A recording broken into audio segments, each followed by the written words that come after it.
Muy buenos días, mi nombre es Aníbal Tovar.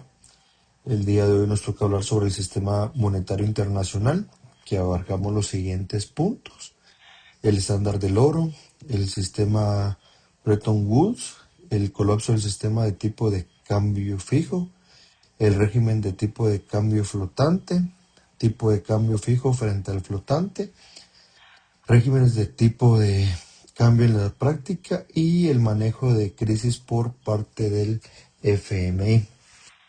Hablando sobre el estándar del oro, pues básicamente el estándar del oro fue el primer sistema monetario internacional moderno, se puede decir así, que este fue vigente aproximadamente entre 1870 y 1914. Se basaba en que los países fijaban el valor de su moneda a una cantidad específica de oro. Se le conocía como paridad oro. Como todas las monedas estaban ancladas al oro, automáticamente quedaba ancladas entre sí, generando tipos de cambio fijos. Eh, Básicamente esto era el punto del oro. Básicamente funcionaba de una manera donde un país tenía déficit en su balanza de pagos, el oro salía del país para pagar ese déficit. También la salida del oro reducía la oferta monetaria interna, lo que provocaba deflación, o sea, bajaban los precios. Los precios más bajos hacían más competitivas las exportaciones del país, corrigiendo el déficit. Desventajas de a veces de este sistema, o en su momento, la rigidez que daba estabilidad también era su debilidad. Los gobiernos no podían usar políticas monetarias para atender crisis internas como el desempleo. El estándar de oro colapsó con el estallido de la Primera Guerra Mundial en 1914, cuando los países necesitaron imprimir dinero para financiar el esfuerzo, y rompiendo la paridad del oro. Ahora, respecto al sistema Bretton Woods, fue básicamente eh, creado en julio de 1944. Estuvieron representantes de 44 países, se reunieron en Bretton Woods, en Estados Unidos, para diseñar un nuevo orden monetario para evitar repetir el caos económico de entreguerras, hiperinflaciones, devaluaciones competitivas, proteccionismo. Básicamente, ¿cómo funcionaba este método? Se estableció un sistema de tipo de cambio fijo, pero ajustable. El dólar estadounidense se fijó al oro a $35 por onza. Todas las monedas fijaban su valor en relación al dólar, no directamente al oro. Y todas las demás monedas fijaban su valor en relación al dólar, no directamente al oro. Solo el dólar era convertible en oro y solo por los bancos centrales, no el público. Instituciones creadas, básicamente, este sistema dio origen a dos instituciones claves que siguen vigentes, que es el Fondo Monetario Internacional, el FMI, y el Banco Mundial. Eh, Ahora con el punto 3, el colapso del sistema de tipo de cambio fijo, pues básicamente causas del colapso. Esto se dio durante los años 60. Estados Unidos incurrió en déficits fiscales y de balanza de pagos, financiando la guerra de Vietnam y programas sociales, lo que generó una expansión masiva de dólar en circulación fuera de Estados Unidos. Ahora bien, el problema de esto, pues había más dólares circulando en el mundo que oro, disponible, perdón, en Fort Knox para respaldarlos. Los países comenzaron a dudar de que Estados Unidos pudiera honrar la conversión del dólar a oro, lo que habíamos mencionado de $35 por onza. Básicamente el presidente Richard Nixon suspendió unilateralmente la convertibilidad del dólar en oro, rompiendo el pilar fundamental de Bretton Woods. Ahora bien, el régimen de tipo de cambio flotante, pues básicamente el marco legal de esto es el Acuerdo de Jamaica de 1976. Legalizó formalmente el sistema de flotación, permitiendo a los países elegir su propio régimen cambiario. ¿Cómo funciona? El valor de las monedas se determina por la oferta y demanda. en el mercado de divisas sin intervenciones de bancos centrales fijando un valor específico. Esto básicamente da autonomía de política monetaria. Los bancos centrales pueden usar una tasa de interés para atender problemas internos sin preocuparse por defender una paridad de ajuste automático de la balanza de pagos. Un déficit comercial deprecia la moneda, haciendo las exportaciones más baratas y corrigiendo el desequilibrio sin intervención.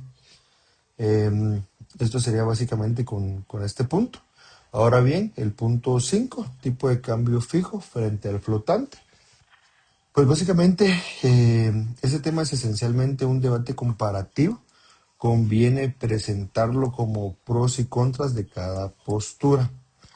Los que están a favor del tipo fijo, pues básicamente es una disciplina monetaria que obliga a los gobiernos a controlar la inflación, certidumbre para el comercio y la inversión internacional, básicamente sin riesgo cambiario, corrige el desequilibrio sin necesidad de que el mercado especule.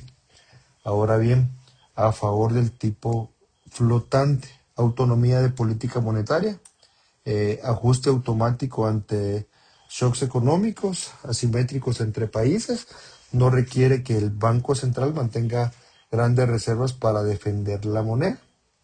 Eh, Básicamente Hill no toma una partida absoluta, explica que la elección depende de las circunstancias de cada país, tamaño de su economía, apertura comercial, credibilidad institucional, etcétera.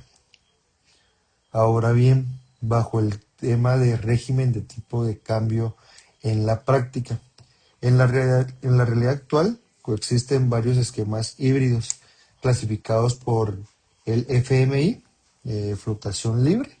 El mercado determina el valor sin intervención, flotación administrada. Básicamente el gobierno interviene ocasionalmente para suavizar volatilidad sin un objetivo fijo.